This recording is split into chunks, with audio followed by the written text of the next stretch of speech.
অবশেষে ফাইনালি বানানা milk bread টোস্টের রেসিপিটি আজকে ট্রাই করলাম। আসসালামু আলাইকুম এভরিওয়ান, সবাই কেমন আছেন? আশা করছি সবাই অনেক বেশি ভালো আছেন। তো আজকের আয়োজনে কিন্তু একদম সিম্পল এবং ভীষণ মজার একটা রেসিপি শেয়ার করেছি, যেটা কিনা 3 মিনিটে আপনারা ঝটপট বানিয়ে ফেলতে পারবেন।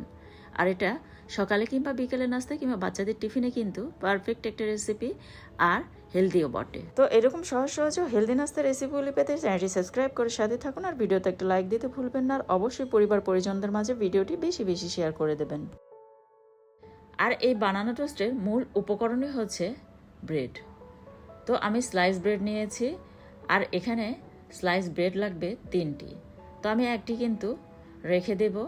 তো 4 পিস স্লাইস ব্রেড লাগবে না, এটা কিন্তু 3 পিস দিয়ে এভাবে বানিয়ে নেওয়া হয়। আর কিভাবে বানিয়ে নিয়েছি পুরো ভিডিও জুড়ে সাথে থাকুন। আর লাগছে কলা। তো আমি 2টি কলা নিয়ে নিলাম, আর কলাগুলিকে এখন একদম পাতলা পাতলা করে আমি কেটে নিচ্ছি। আর কিভাবে কেটে নিচ্ছি একটু লক্ষ্য করলেই বুঝতে পারবেন। আর এই নাস্তাগুলি কিন্তু একদম সহজ বানানো, আর বাচ্চারাও ভীষণ পছন্দ করে, আবার ঝটপট বানিয়ে নেওয়া যায় কোনো ঝামেলা ছাড়াই। আর বাচ্চাদের টিফিনে হেলদি কোনো রেসিপি বানিয়ে নিতে চাইলে কিন্তু এই রেসিপিটি আপনারা ঝটপট বানিয়ে নিতে পারবেন কোনো ঝামেলা ছাড়াই। আর বাচ্চারাও কিন্তু অনেক মজা করে খাবে, আর টিফিন কিন্তু ফেরত আসবে না। তো 2টি কলা আমি একদম পাতলা পাতলা করে এভাবে কেটে নিলাম। আর পাউরুটির এরকম সহজ সহজ রেসিপিগুলি কিন্তু আমার ইউটিউব চ্যানেল এবং ফেসবুক পেজে পেয়ে যাবেন। একদম সহজ পদ্ধতিতে কিন্তু আমি শেয়ার করেছি।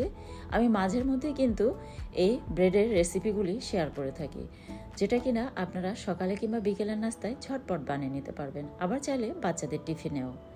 তো 1 পিস স্লাইস ব্রেড নিয়ে নিলাম, আর ব্রেডের উপরে কিন্তু কলাগুলি এইভাবে সাজিয়ে নিলাম। তার উপর আরেকটি ব্রেড দিয়ে দিলাম, দিয়ে তারপর আবারও আমি এভাবে সাজিয়ে নিচ্ছি। আর এই ভাইরাল বানানা টোস্ট কিন্তু 3 পিস ব্রেড দিয়ে এভাবে বানিয়ে নেওয়া হয়।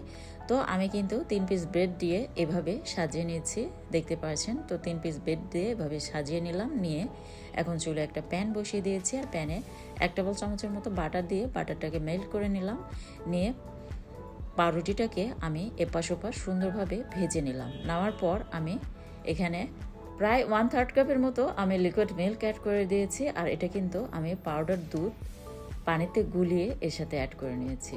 আর আপনাদের হাতে কাছে যদি গরুর দুধ থাকে, গরুর দুধটাকেও ইউজ করতে পারবেন। তবে গরুর দুধটাকে আগে খুব ভালোভাবে জাল করে ঘন করে নিয়ে কিন্তু এভাবে অ্যাড করে ভেজে নিতে হবে এপাশ ওপাশ।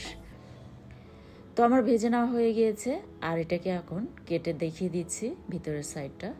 তো দেখতে পাচ্ছেন কতটা লোভনীয় লাগছে আর কতটা সুন্দর লাগছে।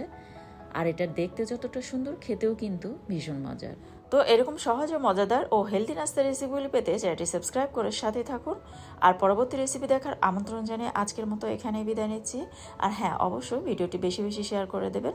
ধন্যবাদ সবাইকে।